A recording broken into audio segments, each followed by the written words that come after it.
Hello YouTube.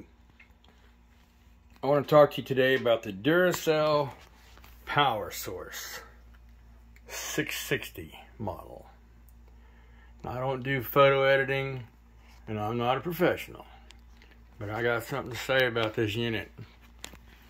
A lot of people all over the internet, all over YouTube are beating this little unit up, saying it sucks, it's not any good.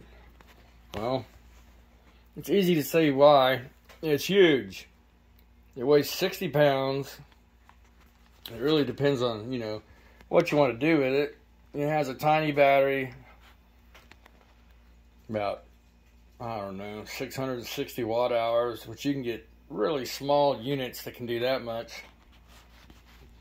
But it has a 1440 watt inverter on it. So everybody hates the battery because it's an AGM, it's not a lithium. And everybody hates the inverter because it's not a pure sine inverter. It's a modified sine wave. Now, before pure sine waves were popular, all we had were modified sine waves. I mean, I still got all my old units here. And no, they won't run everything. Some sensitive equipment won't run with it. So if you got one laying around, you can easily test your freezer, see if it runs on it. Your fridge, see if it runs on it.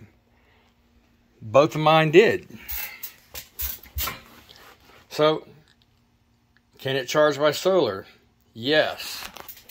If you look on the, I'm not going to drag it out because I got it wired in. If you look on the back of the box, you'll see that it has a solar input. But you can only put in 100 watts of solar. And it's not an MPPT controller, it's a PWM. So that's another strike against it. So it's heavy. It has a sealed lead acid battery. It has a modified sine wave instead of a pure sine wave. And it has an old school PWM controller. Well, why would you want that? Why is it any good at all? What would it be good for? Well, I'll tell you. If you're lucky and you have a couple of appliances that will run off modified sine wave, and I bet you do, and you want to keep them running, this unit has some features that some of your more modern space age lithium MPPT controllers don't have. Now, everybody's always wanting to know, does their unit have pass-through charging? Well, does this have pass-through charging? Well, it has something better.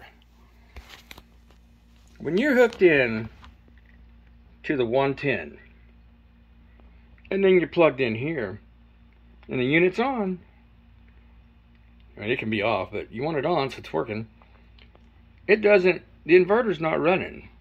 It's not using the battery. It's running straight through the wall. It goes straight through the unit. You're not using the machine. It's just sitting here passively. Just like a UPS on a computer. I know you guys used to buy those UPSs that lasted for 5 minutes. Just give you time to shut down. As soon as the power goes off, instantaneously this comes on, provided that you have it turned on. So, that's one way it beats. So I can sit it out here in my garage and just leave it plugged in and run. But the battery's tiny. Yeah, it is. However, see on the back of this unit here? You can hook up as many batteries as you want. As long as they're an AGM or a sealed lead acid. Well, okay. So what I did is I have a great big Renogy 200 amp hour battery sitting next to here. That's like, I don't know, over 2200 watt hours plus the 600 and something this one's got. It's over 3000 watt hours of juice just sitting there on standby. Well, what happens when the power goes out and you're using that? It runs perfectly, and it runs for a lot longer than just the Duracell powersource can on itself. But how are you going to charge it up? 100 watts is never going to charge it. No, it's not. But if you look back there, You see the extra set of, well, come on now, focus. See the extra set of wires going into that? So what you can do, I'll just go with it. What you can do is you don't need to plug into that solar adapter if you're not using just the unit. You can plug your solar into the battery or into the back of those terminals, whichever is your choice. I did it to the battery. And I am running 400 watts of solar into this sucker. 400 watts into the battery, solar. I can run as much as I want. I can do what I want. Because that's the beauty of this unit. You can find them for around $600. If you go on eBay, the company is selling refurbished units for like $389 or something like that. And you can set up your own system. So as long as it's not a system that you want to drag into the living room or you want to take camping and stuff, you can. But it's a big heavy dude, and it's not really, that's not where it lives, man. That's not, you can do better. But out here in the garage, where I want to make sure that my pumpkin pie don't fall out, I want to make sure my turkeys don't go bad, because I love me some Thanksgiving.